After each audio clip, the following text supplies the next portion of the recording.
Okay, let's dive right into this explainer. Today, we're unpacking what starts out as a seemingly mundane, everyday internet clash, but man, it quickly morphs into this totally fascinating mystery. What we're about to explore reveals two completely competing worldviews colliding in real time. On one side, we have the modern, incredibly rigid rules of digital moderation, the algorithm. And on the other, we've got the fiery, ancient logic of theological communication, the prophet. It's really a story about the unseen structures that govern our digital realities and how one highly technical systems architect is attempting to hack the digital enclosure. So, here's our roadmap for today. We're going to cover 1. An internet feud escalates. 2. The algorithm's rigid lens. 3. A prophetic proclamation. 4. The scale paradox. And finally, 5. The new digital ontology. All right, let's jump straight into part 1. 1. An internet feud escalates. To really ground ourselves here, we got to look at the sheer absurdity of the inciting incident. This whole thing kicked off over a fairly standard piece of internet content discussing movies like Interstellar and Blade Runner. We have a standard 48-hour copyright threat issued by British sci-fi critic Damien Walter, demanding a video be taken down. Now, normally someone either cites fair use or just, edits the video. But that is definitely not what happens here. Instead of a standard legal defense, we get this. The target of the strike, a highly credentialed systems architect named Kyle MacLean Smith, who posts under the handle BestApe, fires back with an absolutely explosive response.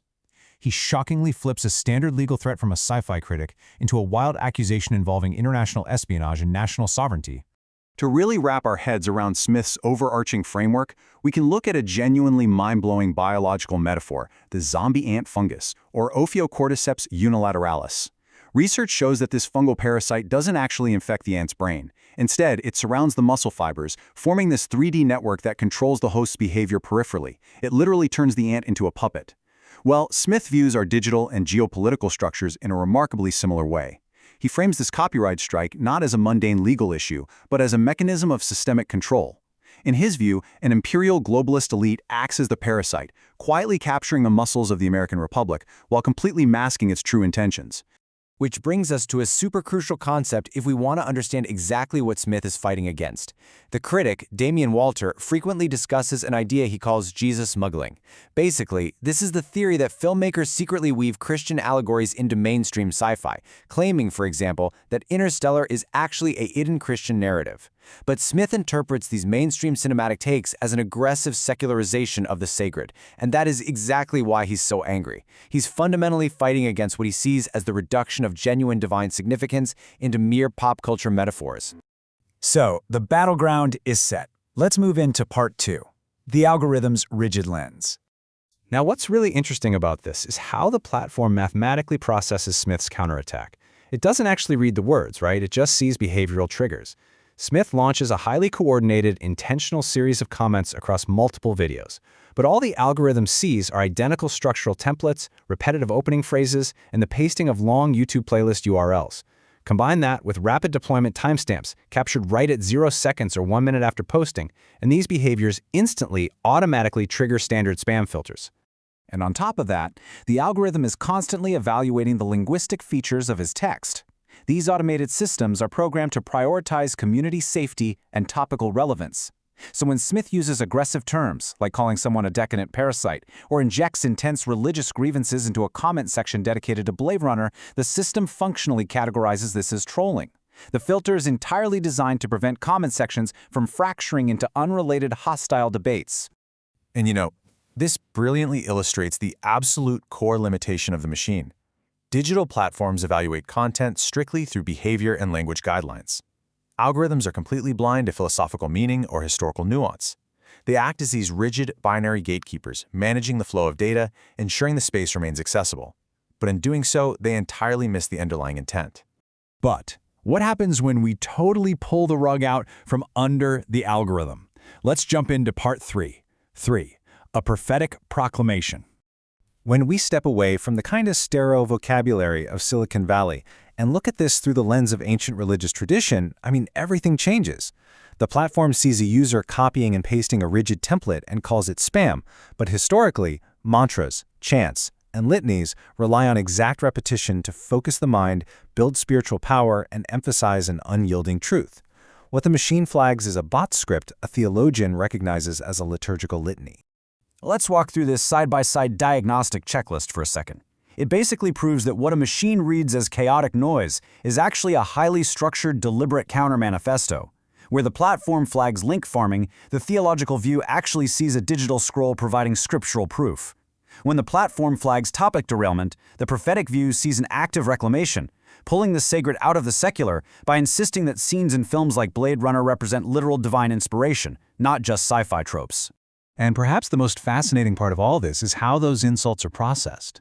The platform sees terms like limey and MI6 and flags them as arbitrary xenophobic slurs and standard online harassment. But the contextual reality reveals a precise, targeted realpolitik critique. Amazingly, Damien Walter actually has a background as a former British Special Forces librarian. So Smith is using the fiery adversarial language historically utilized by biblical prophets to denounce Walter as a soft power agent of a shared Anglosphere crown. It's a deliberate adversarial denunciation of a perceived cultural elite. Okay, let's synthesize these colliding worldviews, moving into Part 4, the scale paradox. So the absolutely crucial point here is this. When automated filters operate at a massive global scale without any mechanism to recognize prophetic or unconventional spiritual expression, it creates a systemic stifling of intellectual growth. Historically, spiritual awakening is often driven by the holy fool or the disruptive prophet, figures who intentionally use jarring, offensive language to crack open a stagnant culture. But blunt algorithmic moderation systematically deletes that very friction, leading to an artificial homogenization of human speech and creating a really strict digital enclosure. And it's really important to note, this silencing, it isn't necessarily some malicious, top-down corporate conspiracy to kill religion. Actually, scratch that. It's more like a tragic, mechanical byproduct of attempting to engineer moderation at a global scale. To manage billions of comments, platforms rely on blunt, binary code. And code can't feel spiritual urgency. It can only measure toxicity levels and count links. So, are we just permanently trapped in this binary? Let's look toward the future, in Part 5. The new digital ontology. Because there's a pretty glaring flaw in that whole scale paradox excuse. We already know that modern large language models can easily parse this deep context, right? If an AI can analyze the realpolitik critique of the Anglosphere, identify the use of scriptural mantras, and decode a counter-manifesto based on a user's literal biography, the technology clearly exists today. Relying on blunt keyword filters is a corporate design choice prioritizing low-cost risk management. It's definitely not a technical limitation. So, how do we fundamentally redesign this digital enclosure? Well, first, we'd need to implement deep context parsing that actually recognizes the relationship between the commenter and the topic. Second, utilize intent-driven structural filters, meaning if a text repeats like a litany to anchor a deep philosophical position, categorize it as a rhetorical device, not some automated spam script. And third, prioritize contextual routing over deletion. Place contextual anchors next to adversarial thought, allowing the community square to actually engage with it, rather than lazily smoothing over the friction we so desperately need for intellectual growth. And that brings us to the ultimate stakes of this whole explainer. We are literally standing at a mechatronic fork in the road regarding the structural future of our digital world. As these technologies of control get more and more powerful, we really have to ask ourselves, are our blunt digital filters merely protecting us from spam, or are they permanently silencing the modern prophet? Thanks so much for joining me today, and keep questioning the code that surrounds you.